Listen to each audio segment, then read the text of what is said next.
Steh an der Buschhaltestelle ganz normal, chill mein Leben. Kommt da so ein Typ, nimmt ne Banane aus der Tasche, aber mit Schale beißt er rein. Ich so, ja, bist du okay?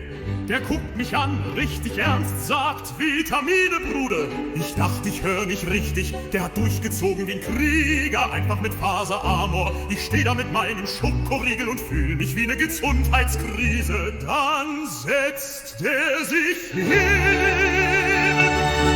holt noch ne Kiwi raus mit Schale.